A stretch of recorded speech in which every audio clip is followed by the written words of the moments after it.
Eu convido os irmãos para abrirem suas Bíblias em 2 Tessalonicenses, capítulo 2. Vou ler para os irmãos o capítulo todo, são 17 versículos. Eu convido você para manter as Bíblias abertas, por favor, depois da leitura. Então diz assim a palavra de Deus: Irmãos, no que diz respeito à vinda de nosso Senhor Jesus Cristo e à nossa reunião com Ele, nós vos exortamos a que não vos demovais da vossa mente com facilidade, nem vos perturbeis, quer por espírito, quer por palavra, quer por epístola, como se procedesse de nós, supondo que tenha chegado o dia do Senhor. Ninguém de nenhum modo vos engane, porque isso não acontecerá sem que primeiro venha a apostasia e seja revelado o homem da iniquidade, o filho da perdição, o qual se opõe e se levanta contra tudo que se chama Deus ou é objeto de culto, a ponto de assentar-se no santuário de Deus, ostentando-se como se fosse o próprio Deus. Não vos recordais que ainda convosco eu costumava dizer-vos estas coisas?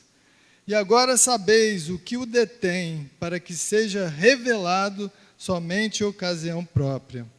Com efeito, o mistério da iniquidade de lá já opera e aguarda somente que seja afastado aquele que agora o detém. Então será de fato revelado o iníquo, a quem o Senhor Jesus matará com o sopro da sua boca e o destruirá pela manifestação da sua vinda.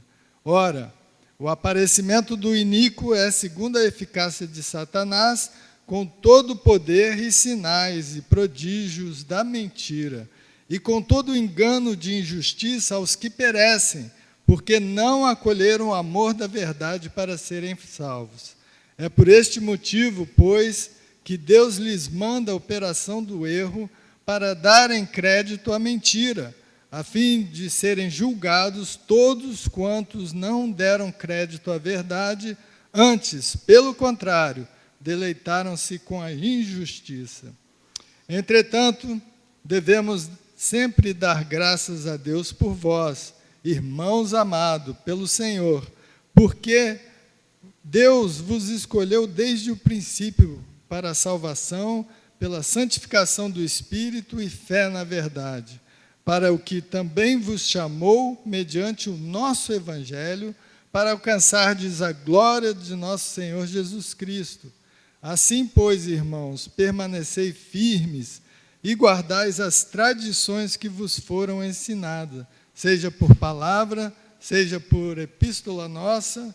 Ora, nosso Senhor Jesus Cristo, mesmo e Deus, o nosso Pai, que nos amou e nos deu eterna consolação e boa esperança pela graça, consolem o vosso coração e vos confirmem em toda boa obra e boa palavra. Amém. Vamos orar.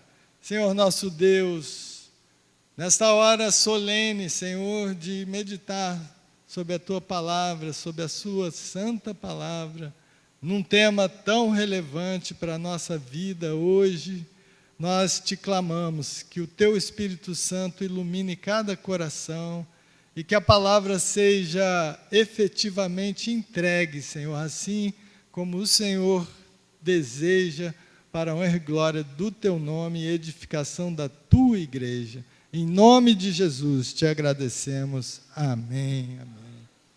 Irmãos, Deus faz as coisas de uma forma perfeita, inclusive a composição de toda a Bíblia, né? Com situações e usando a história, a vida das pessoas de uma forma única, né? Traçando toda uma trama assim, muito intrincada. E essa igreja de Tessalonicenses, ela foi fundada na segunda viagem missionária de Paulo, que ele passou ali apenas 3 semanas e ele precisou sair por conta de uma revolta dos judeus. E então ele estava em companhia de Silas e Timóteo, passou por ali de Filipos para Tessalônica, dali ele foi para Bereia, e esses judeus acompanharam eles até Bereia. Então ele ficou numa situação ali incômoda, e essa igreja recém-formada está lá em Atos 17, e no verso 4, ele fala assim que o resultado da pregação dele de 3 semanas, falou que alguns judeus creram e se uniram a eles, bem como uma numerosa multidão de gregos piedosos e muitas distintas mulheres. Esses se converteram. Quer dizer, uma igreja tipicamente formada por gregos, gentios, com poucos judeus que devem ter se tornado a liderança, porque eles eram escolados na Torá e estavam ali capacitados, entenderam a mensagem do Evangelho, então judeus convertidos a Jesus, e provavelmente é quem passou a liderar. Mas os apóstolos, e o apóstolo Paulo e seus discípulos tiveram que sair dali. E nessa situação, como os judeus foram perseguindo eles até Bereia, como Paulo era o ponto focal, ele teve que se destacar do grupo e foi para Coríntios.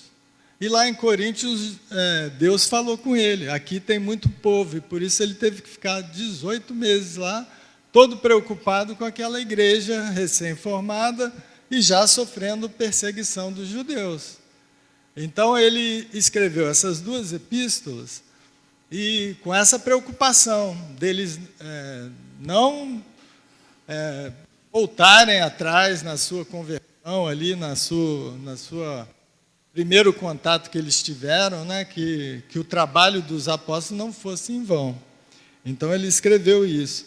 E sendo uma igreja tipicamente de gregos, o grego ele tinha a ideia do pós-vida como se eles fossem habitar uma região sombria do submundo, governada pelo deus Hades, né? Hades é a palavra para inferno, que a gente conhece, vem do grego, um deus grego que reinava no submundo, no reino dos mortos, né? E para eles era um terror total, não tinha esperança nenhuma na vida além da morte. Então eles se fixaram muito na doutrina, e essas 2 cartas, Tessalonicenses 1 e 2, você vai ver lá no capítulo 4 de 1 Tessalonicenses, eles recebem a doutrina da ressurreição, né, do encontro, do arrebatamento da igreja, da ressurreição dos mortos e da transformação, né, porque os vivos eles vão ser transformados, sem morrer, e arrebatados para um encontro com Jesus nos ares. Está lá no capítulo 4 de 1 Tessalonicenses. E agora, nesse texto que a gente leu, eles ficaram perturbados, e a gente vai ver. Isso leva ao nosso tema, né?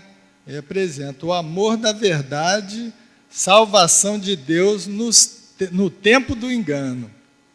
No tempo do engano, porque a gente viu o texto, eu vou mostrar para os irmãos, que nesse cenário escatológico que eles viviam, escatologia, para quem não sabe, é o estudo das últimas coisas, ou seja, do retorno de Cristo, do juízo final, todas essas coisas pertencem a esse estudo da escatologia.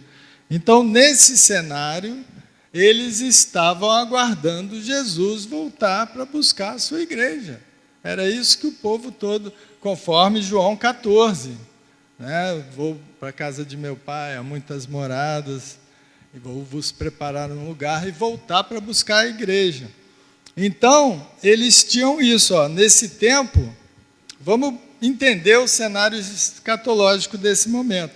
Não é o assunto de hoje o cenário escatológico, nosso tema é o amor da verdade, que a gente passou aí no versículo mais adiante, né? Mas eu vou dar o cenário escatológico por causa do contexto que é importante. Em outra ocasião, a gente pode detalhar mais esse tópico, né? Então, naquele tempo, como que era o cenário escatológico? Jesus acabou de morrer, ressuscitar, Aliás, isso aqui é no ano 50, né? Tinha 20 anos, mais ou menos, que Jesus tinha sido crucificado e ressuscitado e ascendido aos céus. E a igreja estava se expandindo pelo mundo. O templo estava lá, corrompido, com sacerdotes não tementes a Deus, né? A elite judaica que crucificou Jesus é quem estava lá, com a falsa religiosidade, e o Império Romano era a ordem mundial. A gente ouve muito falar de ordem mundial. Qual era a ordem mundial? Governo romano, um império. Então só faltava os atos finais, né, da revelação de Deus, que depois, posteriormente ao escrito dessa carta, João recebeu através do livro de Apocalipse. Então vamos lá, só faltavam os atos finais, incluindo o arrebatamento e a ressurreição dos mortos, conforme lá. Vocês podem anotar aí alguns versos, porque para checar em casa, que faz muito bem verificar como bereanos, né? Então, 1 Tessalonicenses 4, de 13 a 18, Paulo apresenta pela primeira vez essa doutrina, falando assim: consolai-vos com estas palavras. Era o consolo dele, essa doutrina do arrebatamento e ressurreição dos mortos. Em 1 Coríntios 15, 51 e 52, também Paulo fala desse mistério. Olha comigo o verso 1, se não é isso. Irmãos, no que diz respeito à vinda de nosso Senhor Jesus Cristo e à nossa reunião com Ele. É isso, a vinda do Senhor Jesus Cristo e a nossa reunião com Ele.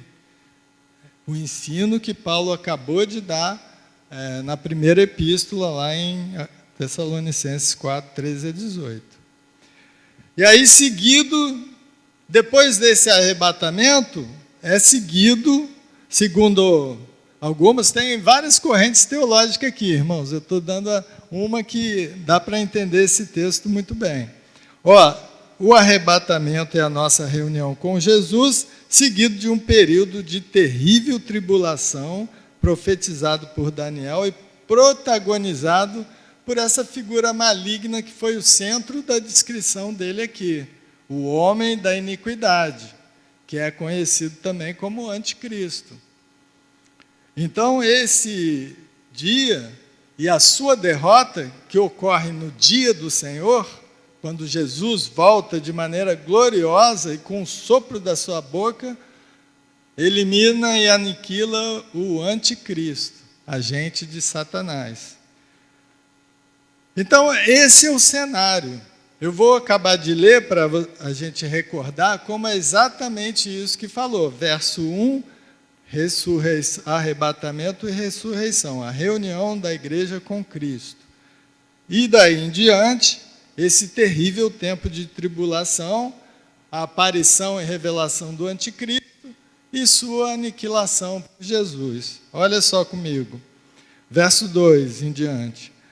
A que não demovais da vossa mente com facilidade, nem vos perturbeis, quer por espírito, quer por palavra, quer por epístola, como se procedesse de nós, supondo que tenha chegado o dia do Senhor. O dia do Senhor não era consolo para ele. O dia do Senhor é essa confusão que o anticristo, Armagedon, eles não queriam passar por isso. O consolo deles era ser unido com Cristo, o que fala o verso 1.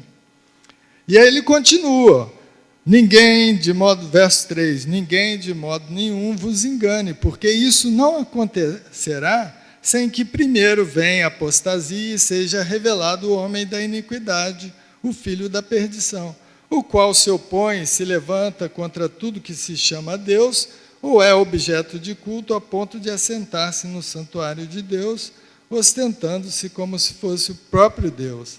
Não vos recordais que ainda convosco eu costumava dizer essas coisas? E agora sabeis o que o detém, para que seja revelado somente em ocasião própria. Com efeito, o mistério da iniquidade já opera e aguarda somente que seja afastado aquele que agora o detém. E o clímax, né, de toda a história, a derrota dele, que está lá descrito em Apocalipse 19. Ó. Veja comigo aí, verso 8. Então será fato revelado o iníquo, a quem o Senhor Jesus matará com o sopro de sua boca e o destruirá pela manifestação da sua vinda. Então, na vinda gloriosa de Jesus, ele aniquila o anticristo.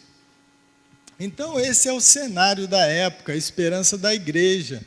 A gente consegue compreender até muito o estado mental das pessoas na época, de desapego total, vendiam todas as coisas e uniam, só tinham um espírito, um só coração, uma fé, perseveravam na doutrina dos apóstolos e andavam, tinham tudo em comum. É assim que a gente vê a igreja, porque essa igreja estava na eminência da volta de Cristo. Eles foram enganados? Não, de forma alguma. A revelação de Jesus é que os últimos tempos é exatamente esse cenário que tinha lá na época. Depois disso, o cenário foi completamente desfeito. Por quê? Porque o templo foi destruído pelos romanos em 70, por causa de uma revolta. Os judeus viviam se revoltando contra os romanos, e os romanos não aguentavam mais o povo judeu. Destruiu o templo em 70, depois em 130 houve outra revolta, e aí eles aniquilaram o povo, expulsaram todos os judeus ali da terra prometida. E mudaram o nome, inclusive o nome Palestina vem dessa época. Então desmontou-se todo o cenário escatológico, porque o anticristo ele vai se assentar no templo de Deus. Então, quando vocês ouvem falar da construção do terceiro templo, é isso. É refazendo, é a vontade de Deus, é porque Deus quer. Não, não é plano de Deus para a sua igreja, nem para o seu povo. É o cenário do anticristo que está sendo montado hoje em dia. Então, compreendido esse cenário escatológico, isso é só contexto, irmãos. O tema que a gente vai falar é o que vem depois, porque a gente está estudando. Eu vou mostrar para vocês agora 2 tipos de pessoas. O amor da verdade na vida dos que perecem. O amor da verdade, vejam aí comigo, né? Verso 9.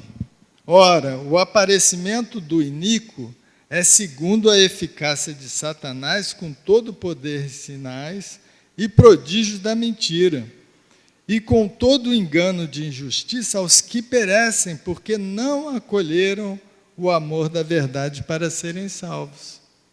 Olha só, que coisa forte, né? João 14,16 é aquele texto bem conhecido, né? Eu sou o caminho, a verdade e a vida. Ninguém vem ao Pai senão por mim. Então a verdade é Jesus, né? E o amor da verdade é o amor de Cristo. Não foi isso que foi o tema do domingo passado? Jesus é o amor, né? O amor é Jesus em nossos corações. Não foi isso? Quem lembra aí? Vamos ver se a igreja tá boa de memória. 3 pontos. Eu tenho certeza que tem gente aí que lembra. Passaram pelos PGs. Né? Quem ama é... Alguém vai lembrar, hein? Olha o PG de quinta-feira. Nascido de Deus, né? Ou de novo, de Deus. Quem ama, conhece a Deus. E quem ama, reconhece que a maior expressão do amor de Deus é ter enviado o seu Filho, né? Então não foi isso que vimos? E a conclusão é justamente isso. O amor é Jesus em nossos corações, através do Espírito Santo.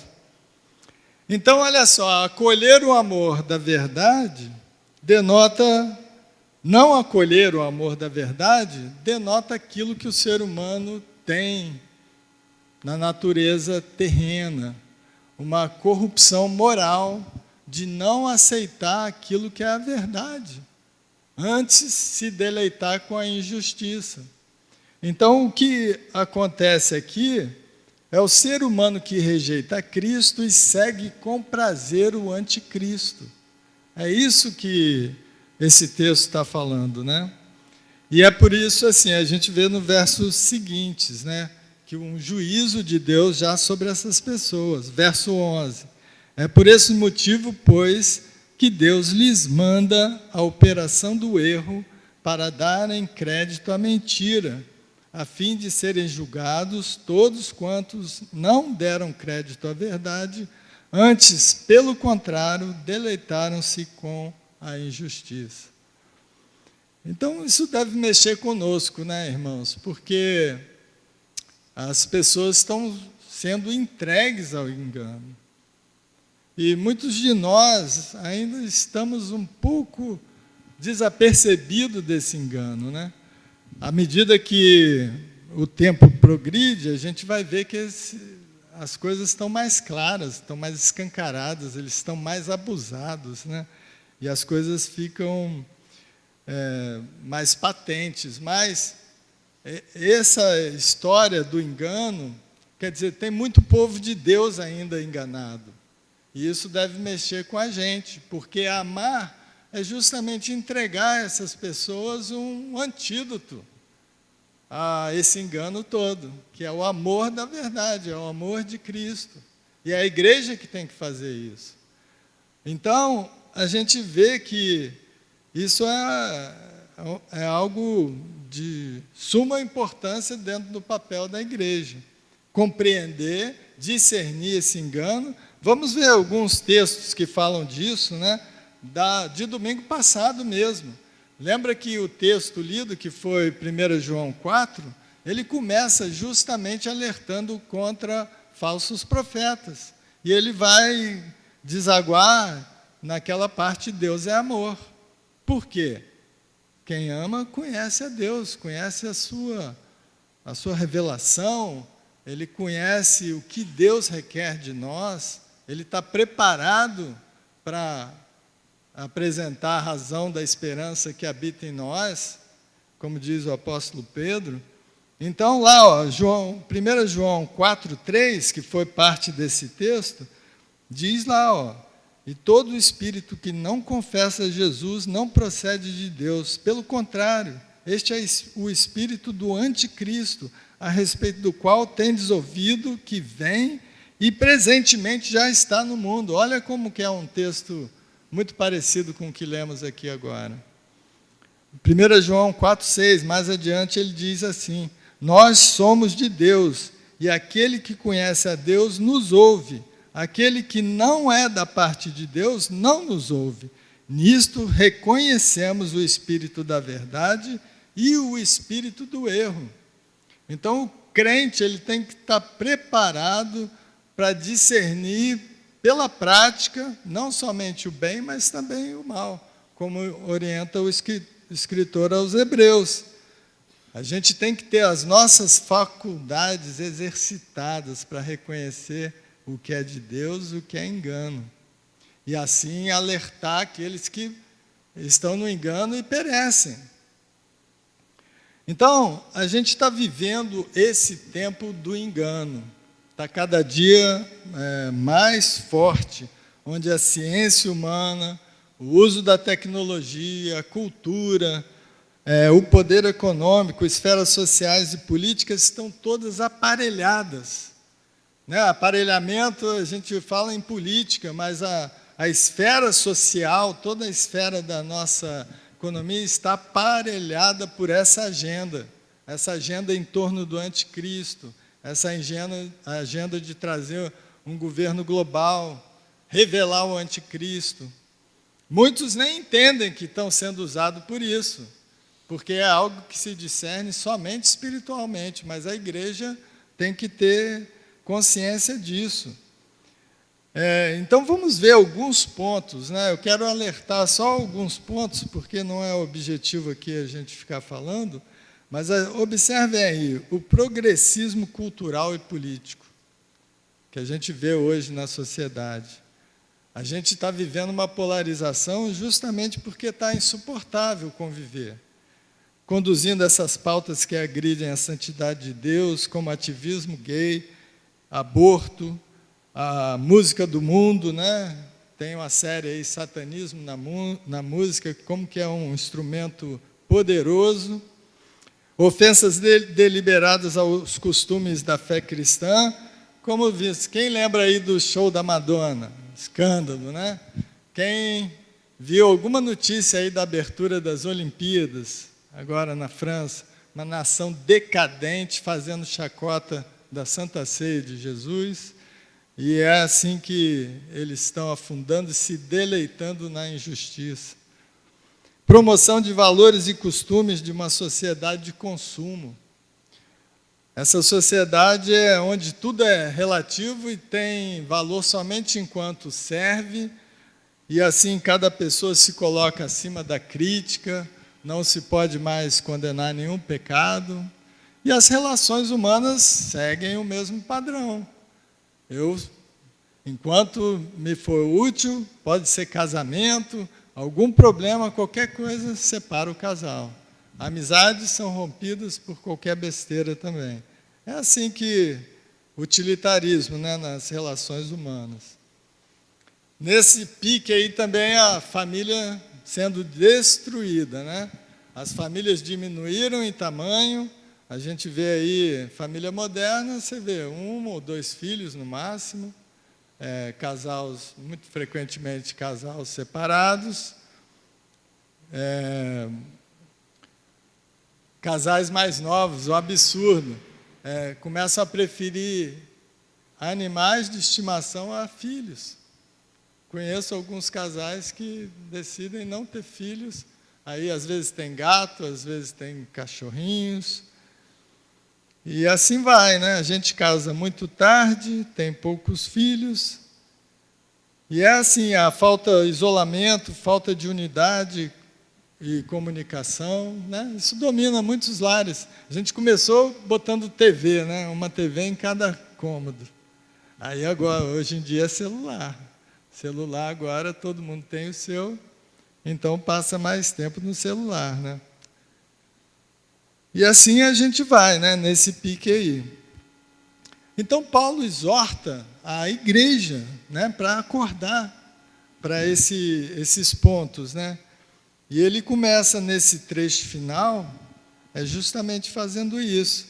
Ele diz assim, primeiramente no verso 13, né, glorificar a Deus por isso, né, pela salvação. Então ele diz assim no verso 13, entretanto, né, apesar de todas essas coisas, devemos sempre dar graças a Deus por vós, irmãos amados pelo Senhor, porque Deus vos acolheu desde o princípio para a salvação pela santificação do Espírito e fé na verdade.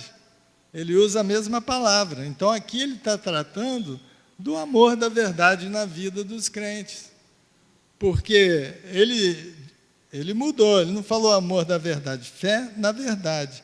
Isso denota o acolhimento da verdade por parte da Igreja de Cristo. Entretanto, ele usou fé na verdade porque é dom de Deus, né? Fé na verdade. A verdade é Cristo, fé de Cristo. É um dom de Deus. E quem ama Cristo, ama a verdade. Ele é a verdade. Então, ele usa o amor da verdade aqui com essa expressão, fé na verdade. Aí no verso 14, ele segue exortando os irmãos, para o que também vos chamou, mediante o nosso evangelho, para alcançardes a glória do Senhor Jesus Cristo. Então Paulo, como um teólogo, ele sempre vai, né? Ele predestinou, né? Porque ele usou o termo aqui, vos escolheu desde o princípio para a salvação. A esses que predestinou, também chamou, e aos que chamou, justificou, porque chamou para alcançar a salvação, e aos que justificou, glorificou, como está lá em Romanos, sempre como um bom teólogo. E Paulo, ele tem, só para os irmãos, um parênteses aqui, ele fala muito em nosso evangelho, ao invés de falar, por exemplo, o evangelho de Jesus Cristo. Por quê? Porque a Paulo foi designado a pregação aos gentios, e Jesus pessoalmente revelou mistérios que ele só revela à igreja. Paulo, Jesus não tinha revelado a ninguém, porque Jesus pregou essencialmente para judeu. Depois ele comissionou Paulo para ser o apóstolo aos gentios, revelando mistérios. Lembra que Paulo foi ascendido aos céus, ele não sabe se no corpo ou fora do corpo, ouviu palavras inefáveis que nem podem ser ditas, e recebeu de Jesus mistérios a revelar para a igreja. Então é por isso que ele usa muito essa terminologia de às vezes falar meu evangelho, nosso evangelho dos apóstolos. E assim ele continua no verso 15, esse que eu queria fixar com os irmãos, verso 15, assim, pois, irmãos, permanecei firmes e guardai as tradições que vos foram ensinadas, seja por palavra, seja por epístola nossa. E ele, então, exorta, a guardar essas palavras. E depois encerra dizendo, ora, nosso Senhor Jesus Cristo, mesmo, e Deus, nosso Pai, que nos amou e nos deu eterna consolação e boa esperança pela graça, console o vosso coração e vos confirme em toda boa obra e boa palavra. Então, irmãos, o verso 15 aí exorta claramente, permanecei, guardai aquilo que foi ensinado na Bíblia toda. Por exemplo, aí quando a gente vai amadurecendo, que a gente percebe, o curso desse mundo, a gente vê o quanto a nossa mente foi afetada por essa agenda aqui. Porque ela penetra na escola, ela penetra nas músicas que a gente cresceu ouvindo muitas vezes, muitos se convertem mais tarde, passam por todo um processo de formação da mente, forma de pensar, que não é propriamente de acordo com o que Deus ensina. Nós temos assistido aí passivamente, essa crescente onda de engano tomando corpo, isso debaixo de nossos narizes, me perdoa a expressão, mas debaixo, literalmente. Um movimento que até pouco tempo a gente era tudo uma coisa só, A gente não via essa polarização. A polarização agora está muito evidente. E eu não estou falando de política não, tá, irmãos? Porque esse inimigo é sorrateiro. Não é negócio de direita e esquerda, não, que ele usa a direita e a esquerda. Ele está nas duas pontas. A questão de Jesus é isso. Guardai as tradições que vos foram ensinadas nas Escrituras. Por exemplo, esse padrão de família de hoje é totalmente alheio ao que Deus prega. Eu sou culpado disso. Eu poderia ter 4, 5 filhos. Por que não? Medo de quê? De situação financeira, do mundo moderno? Isso é coisa da cultura, não é coisa de Deus. É falta de fé. É falta de fé. Quem segue isso é falta de fé. E todos nós caímos nessa. Então, irmãos, a gente pode ir percebendo, Esse é só um exemplo que a gente vê essa polarização, e assim que o que é isso, Transformação. Romanos, um dos versículos bíblicos mais importantes para a igreja, Romanos 12, 1 e 2. No verso 2 ele fala para a gente ser transformado pela renovação da nossa mente, que assim a gente vai experimentar qual seja a boa, agradável e perfeita vontade de Deus. Então a gente precisa, a santificação é um processo de transformação. Uma mente que estava conformada com o mundo, agora vai ser conformada, até como Paulo disse, nós temos a mente de Cristo. Eu tenho a mente de Cristo? De maneira alguma, estou longe. Paulo estava mais próximo, com certeza, mas tinha que caminhar. Mas a gente precisa dessa transformação, é uma renovação da mente. E você sabe qual é a palavra para mudança de mente, no grego? É arrependimento. Arrependimento não é uma palavra de alguém estar contrito, chorando, deprimido, não. É alguém que enxergou, teve uma visão e resolveu mudar. Então ele vai de um estado de mente para um outro além desse estado. Uma mudança de mente. É uma transformação pela renovação da mente. E a gente faz isso abrindo os olhos espirituais, enxergando, no meio dessa polarização que agora está mais clara, toda a artimanha do inimigo para as nossas vidas. E aí, o que diz aí a palavra? Então vamos ver. A gente precisa arrependimento, mudança de mente, enxergar. E assim que enxergar, tomarmos toda a armadura de Deus e olhar na Escritura, né? Ver aquilo que foi roubado pelo inimigo em nossas famílias, em nossas casas, na nossa igreja, aonde quer que a gente esteja, e resgatar isso, porque o inimigo é fraco diante do poder de Deus.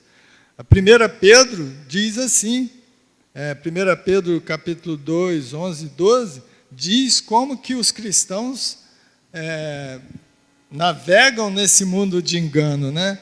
Ele diz assim: amados, exorto-vos como peregrinos e forasteiros que sois, a vos absterdes das paixões carnais que fazem guerra contra a alma, mantendo exemplar o vosso procedimento no meio dos gentios, para que naquilo que falam contra vós outros, como de malfeitores, observando-vos em vossas boas obras, glorifiquem a Deus no dia da visitação. No dia de Cristo. Olha só a responsabilidade que temos nas boas obras. É isso que vai confrontar o engano que há no mundo.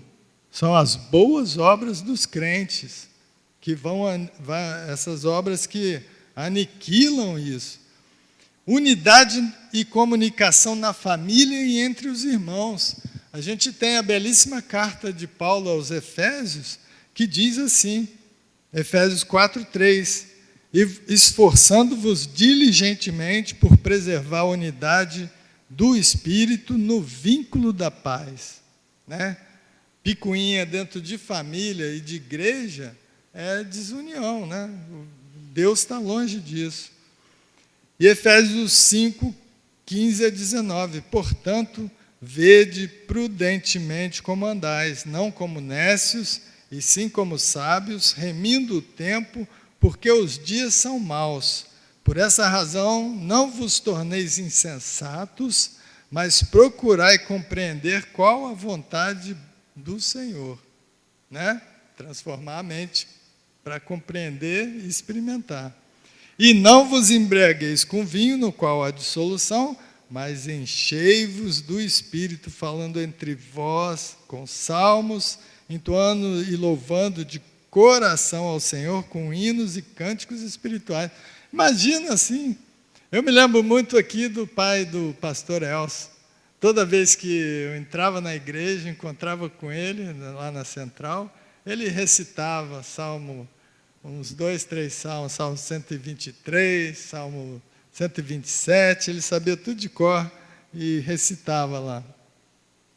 Seja um agente de encorajamento, refreie a língua, ame de fato e de verdade, transforme a sua vida pela renovação da mente.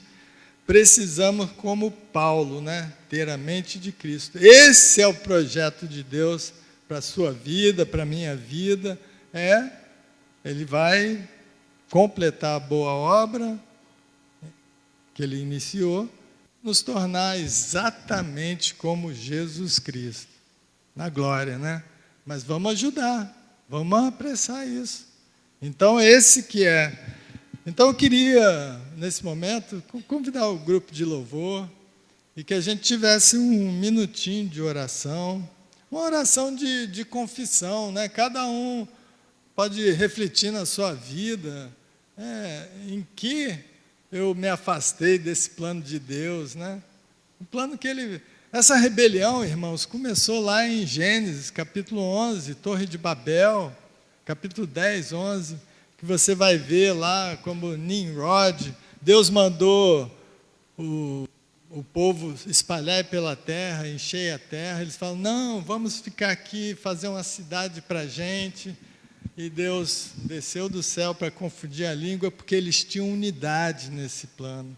Então Deus quebrou a comunicação para quebrar essa unidade. E você vê que até no lado maligno, unidade e comunicação é a chave. Então vamos, irmãos, trabalhar muito a nossa unidade e comunicação. Então vamos ter esse minutinho de oração, cada um refletindo sobre a sua vida, em atitude de confissão mesmo, arrependimento. Isso é uma coisa que eu penso muito, de como a gente era cego, né? Ainda é cego até certo ponto, e tem tanta coisa a enxergar, que é o plano maravilhoso de Deus, que a gente possa realmente seguir nesse caminho com confiança total em Deus, que Ele proverá todas as coisas, e nós muitas vezes negligenciamos as promessas do Senhor e tentamos caminhos do homem e não de Deus. Então vamos ter esse minutinho de oração silenciosa.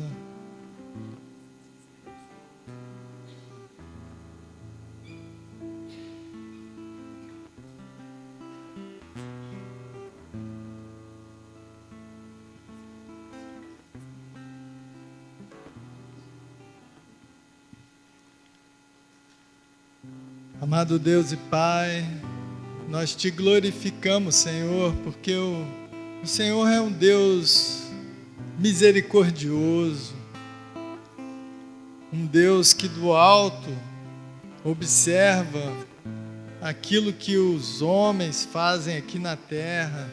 O Senhor vê toda essa artimanha do mal, e o Senhor dá risada, Senhor, porque são tentativas vãs de obscurecer a Tua santidade, a Tua glória.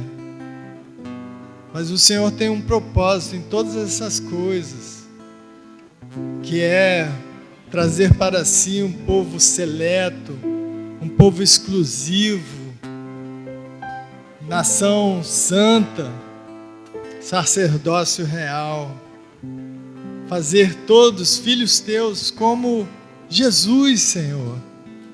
Nós te glorificamos por essa maravilhosa promessa que o Senhor nos dá, mas nós queremos clamar aqui com o espírito de contrição, Senhor, porque muitas vezes nós fizemos adesão com esses caminhos tortuosos, nós não tivemos discernimento para realmente ver a Tua vontade em nossa vida. Por isso, Senhor, agora, abra os olhos de todos nós, que o Teu Espírito Santo venha poderosamente falar aos nossos corações, que a nossa vida pode ser vivificada no Espírito Santo, no Espírito da verdade, e que a tudo nos conduz. Que o Senhor nos dê um arrependimento genuíno, um amor genuíno, que é ação, um amor que não espera, um amor que é puro cumprimento da lei. Em nome de Jesus, fala com cada um de nós, fortalece a nossa vida, usa-nos conforme o Teu querer. Nos ajude a resgatar aquilo que foi tirado pelo inimigo, seja um filho perdido pelas drogas, seja um cônjuge afastado por brigas de relacionamento, seja, Senhor, o que for, que o Senhor ministre, que o Senhor dê direção, que o Senhor dê poder e que o Senhor seja glorificado por meio de cada atitude nossa, Senhor. Nós clamamos em nome de Jesus, que nesse final de tempo a nossa esperança esteja firmada no retorno de Jesus e que nós tenhamos um verdadeiro amor para aqueles que perecem por não acolher o amor da verdade. Estão perecendo, Senhor, mas ainda é tempo. Por isso usa-nos, Senhor. Usa conforme o teu querer. Nos perdoa, Senhor, por todas as ações erradas, por todas as picuinhas que tivemos, falta de perdão, coisas pequenas, Senhor. Em nome de Jesus, que seja repreendido cada ação que não seja conforme o teu querer em nosso meio. Perdoa-nos, Senhor, visita-nos, Senhor, em nome de Jesus. Nós te agradecemos e clamamos. Amém.